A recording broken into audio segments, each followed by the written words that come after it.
Le féminisme, c'est l'égalité entre les hommes et les femmes. Je pense que tu peux te considérer féministe à partir du moment où t'aimerais qu'une femme puisse rentrer chez elle après 22 heures sans avoir peur. Qu'elle puisse porter un voile ou une mini-jupe sans qu'on l'insulte. Qu'elle décide, elle, si elle a envie de se maquiller ou de s'épiler. Qu'elle ne soit pas considérée comme machine à procréer, mais en tant que femme avant d'être une mère, parce que c'est le choix de chacune. Qu'elle ait le même salaire qu'un homme à travail égal. C'est tout ça, être féministe.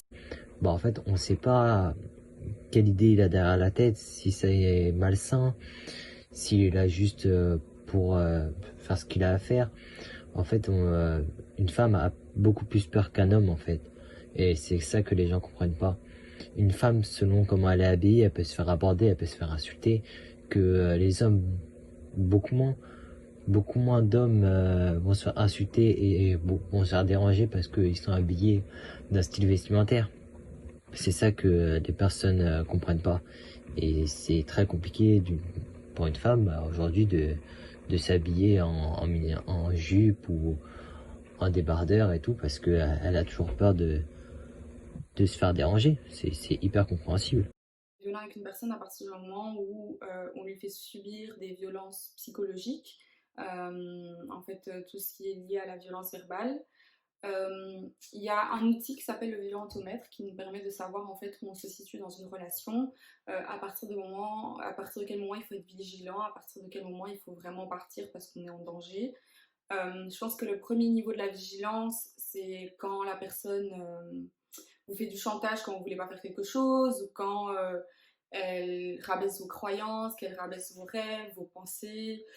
Voilà, en fait, ça commence vraiment par des violences psychologiques. Et c'est vrai que c'est assez compliqué parce que ces violences ne sont pas physiquement visibles par les autres, ce qui fait que voilà, souvent on se rend pas compte, mais les gens se retrouvent dans des situations où une violence a déjà été établie pendant des années, avant d'arriver à des violences physiques et qui peuvent parfois être fatales. Donc c'est très très important selon moi d'avoir peut-être ce violentomètre chez soi parce que c'est vrai que lorsqu'on est dans une relation, on n'a souvent pas un avis objectif, on ne se rend pas compte de tout ce qui se passe. Et voilà, pour moi, vraiment, la violence, elle commence à partir du moment où on touche à l'intégrité de la personne, qu'on touche à son estime d'elle-même, à sa confiance. Voilà, c'est vraiment quelque chose de psychologique dès le départ. Il y a plusieurs types de violences. Il peut y avoir des violences verbales comme des violences physiques.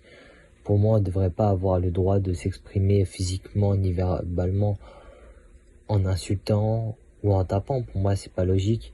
Il y a d'autres manières, on peut parler et essayer de s'expliquer différemment. Pour moi, être violent envers une femme quand on est énervé, pour moi, c'est pas possible. Pour moi, ça devrait être puni. Pour moi, on devrait faire beaucoup plus d'années de prison que ça. Pour moi, c'est trop simple pour moi.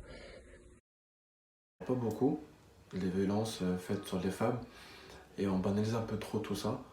Euh, Aujourd'hui, on a les réseaux sociaux, on a tout ce qu'il faut pour faire tourner les choses. En ce moment, c'est en train de changer. Tout ce qui est violence tourne beaucoup sur les réseaux sociaux et il faut que ça continue comme ça.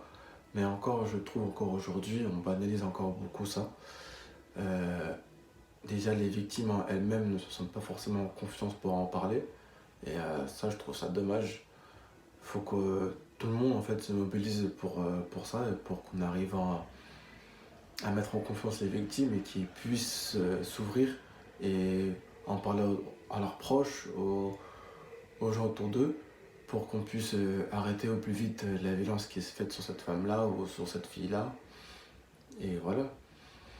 Après, pour vraiment arrêter tout ça, je pense que la solution, c'est vraiment d'en parler dans les centres éducatifs, que ce soit dans les écoles primaires, que ce soit dans les collèges ou dans les lycées, peu importe, dans les activités sportives, enfin, peu importe où il y a des enfants, moi je trouve ça important d'en parler, de les mettre, de ancrer ça en fait en eux, comme ça eux-mêmes déjà ne feront pas cette erreur-là de faire ce genre de violence, et même si ils le font pas, et même ils pourraient le voir aux gens autour, et s'ils arrivent, ils voient cette violence faite autour d'eux, ils vont interagir, parce qu'on on les a inculqué ces valeurs-là. Donc je pense que c'est une bonne façon de c'est une bonne façon, oui, d'arrêter les violences sur les femmes ou sur toute violente, hein. Je pense déjà que on banalise le fait que les hommes soient violents. En fait, la société estime que voilà, les hommes sont de nature violente, on essaye de nous faire passer ce message que voilà, c'est dans leur gène, que c'est dans leur tempérament. Et en fait, pour moi, je pense que c'est surtout une construction sociale. On peut déjà voir que dès le bas âge, si vous regardez la section pour les petits, enfin pour les habits des enfants, vous allez voir que chez les garçons, il y a beaucoup de petits messages du style attention, petit mec dangereux, attention, fort tempérament, audacieux, enfin beaucoup de trucs liés au fait que voilà, c'est un petit garçon viril, que voilà, il a un tempérament qu'il faut pas le chercher. Alors que chez les filles, vous allez voir des petits trucs du style petite princesse, adorable, enfin plein de petits trucs comme ça qui nous permettent déjà de voir l'écart qu'on donne concernant la nature, entre guillemets, des filles et des garçons. Et donc voilà, en fait, les garçons grandissent avec cette pensée-là que voilà, c'est normal pour un garçon d'être... Enfin, c'est normal, il faut d'ailleurs être viril, il faut avoir un fort tempérament, il faut pas pleurer, il faut... Voilà.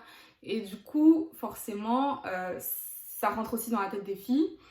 Et on peut vraiment le voir, par exemple, dans la société, donc moi je suis congolaise, on peut le voir souvent que, voilà, les tantes, les mamans vont dire, enfin, si par exemple vous subissez des violences, il y en a beaucoup qui vont dire oui, mais bon, voilà, c'est normal, c'est un homme, tu l'as peut-être un peu cherché, ou voilà, tu l'as énervé, il fallait pas l'énerver, il fallait pas faire ci, il fallait pas faire ça. Et donc ouais, les violences sont encore fortement banalisées parce que voilà, dans l'esprit des gens, un homme, c'est normal qu'il soit violent. Heureusement, les violences que subissent les femmes sont parfois banalisées. Enfin, la société a tendance à banaliser ça parce que je crois en fait que les lois ne sont pas assez sévères parfois et que les agresseurs ne sont pas sévèrement punis. Et du coup, je trouve ça vraiment injuste parce que on devrait plus donner d'importance à ça et se battre un peu plus pour les droits de femmes et pour qu'ils puissent vivre en fait d'une façon plus sereine. Parce que je vois de plus en plus qu'il y a des violences conjugales, des violences de la rue, etc. Et qu'on n'accorde pas encore cette importance à 100% et qu'on ne met pas en place des punitions sévères pour les agresseurs et donc pour les personnes qui font du mal aux femmes. Et du coup, je pense vraiment qu'il faudrait changer les choses et se battre un peu plus pour nos droits et essayer vraiment de donner la force à la femme de se battre et de ne pas avoir peur d'en parler autour d'elle et de demander de l'aide surtout. Et ça, c'est vraiment hyper important. Je trouve qu'il faut vraiment essayer de changer un peu les choses à notre façon et de se battre. Je suis Geneviève Noirom et en tant que père aidante au collectif des femmes de Louvain-la-Neuve, plus particulièrement dans la structure Violence Plurielle, nous accompagnons des femmes victimes de violences, plus particulièrement en ce temps de confinement, de violences conjugales, intrafamiliales, administratives, au travail. En tant que père aidante, je peux vous témoigner de la difficulté de quitter la violence intrafamiliale en dehors d'un confinement. Et je vous laisse imaginer à quel point c'est encore bien plus complexe dans un temps de confinement comme celui-ci.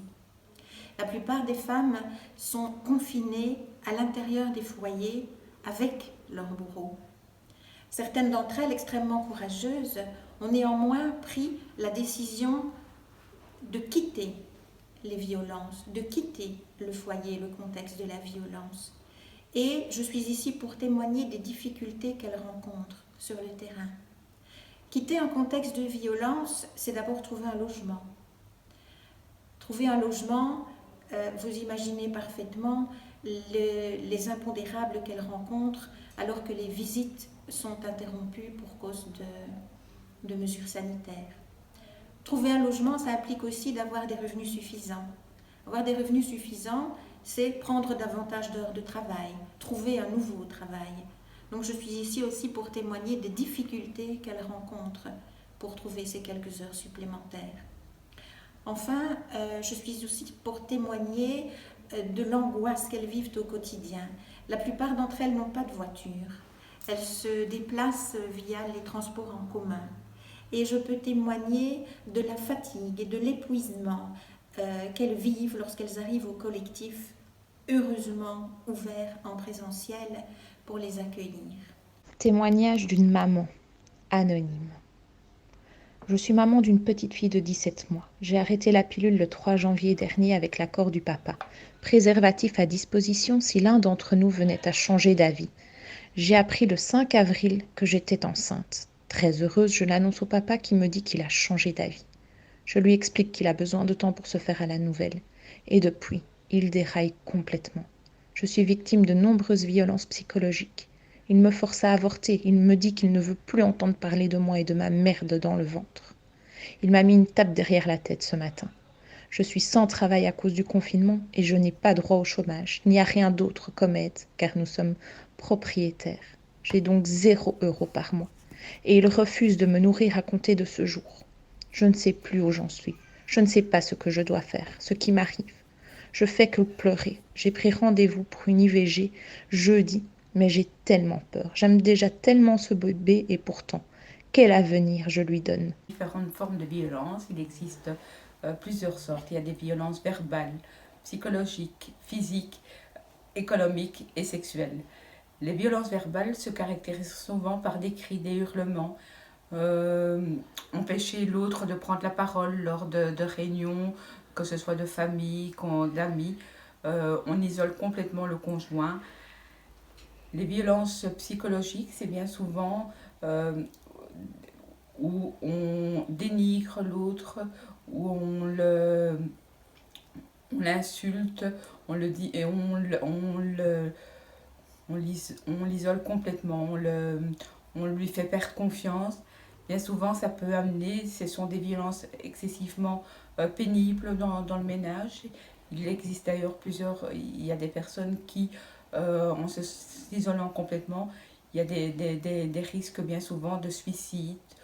On parle souvent aussi de violence économique. Je suis Virginie de Stade, accompagnatrice psychosociale au collectif des femmes. Pour moi, le confinement est une mesure violente. Le confinement isole les femmes. Elle les contraignent à être sous le contrôle total de leur conjoint. Elles subissent des violences psychologiques, physiques, sexuelles essentiellement. Et donc, il est important de continuer le travail en présentiel pour qu'elles puissent maintenir ces ressources psychologiques, cette volonté, cette motivation à s'en sortir. C'est pourquoi nous proposons des permanences téléphoniques tous les jours et même le week-end au 010 39 50 85. Le travail en réseau est également très important parce que le parcours des femmes victimes de violences mobilise plusieurs acteurs sociaux, des avocats, des assistants sociaux, des psychologues, des médecins. Et donc c'est important de travailler ensemble, que toutes les portes soient ouvertes, de les soutenir, de pouvoir leur offrir un cadre de sécurité pour elles et leurs enfants, pour qu'elles puissent vivre dans des conditions dignes. Je suis à l'initiative d'un petit projet qui consiste à organiser des balades, des promenades entre femmes. C'est un projet qui a démarré à la demande de femmes et il existe déjà depuis 2 bonnes années. Maintenant, ce que je constate, c'est qu'en période de confinement, la demande est beaucoup plus forte parce que l'activité se déroule sur un terrain pacifié, on promène dans la nature et du coup ça contribue à diminuer le stress. Ces femmes qui sortent de leur maison où elles passent parfois des moments assez compliqués, submergées par les tâches ménagères, un mari qui est parfois là mais qui n'aide pas beaucoup, ou bien des maris pas du tout là, plusieurs enfants avec qui il faut gérer le ménage, la scolarité. Beaucoup d'entre elles sont vraiment submergées. Et pouvoir se retrouver comme ça pour cette activité en pleine nature, c'est une réelle bulle d'oxygène. Donc je dis que tout ce qui est en présentiel, sur terrain pacifique, est extrêmement bénéfique pour justement combattre toutes ces violences, toutes ces attaques internes dans nos foyers ou autour en période de confinement. Nous, notre comité local des femmes prévoyantes socialistes de Wavre existe depuis plus ou moins 2 ans et demi. Il est né à l'initiative des femmes amies, des camarades qui ont des valeurs communes. Il y a une année, on a mis en place un projet qu'on a baptisé Évasion littéraire. Il s'agit d'un espace d'écoute, de partage, de prise de conscience, de réflexion, mais c'est également aussi un espace tout simplement d'évasion. On y organise des ateliers de cheminement personnel au travers de la littérature, de la joie et la couleur. Chaque femme peut être ce qu'elle est, imparfaite ou merveilleuse. C'est un espace où on partage ses difficultés à être femme, où on partage ses ambitions. Nous essayons de créer autour de nous ce système humain qui va soutenir ces ambitions-là et se réjouir des succès. L'évasion littéraire se veut un projet où on ne va pas apprendre aux femmes seulement à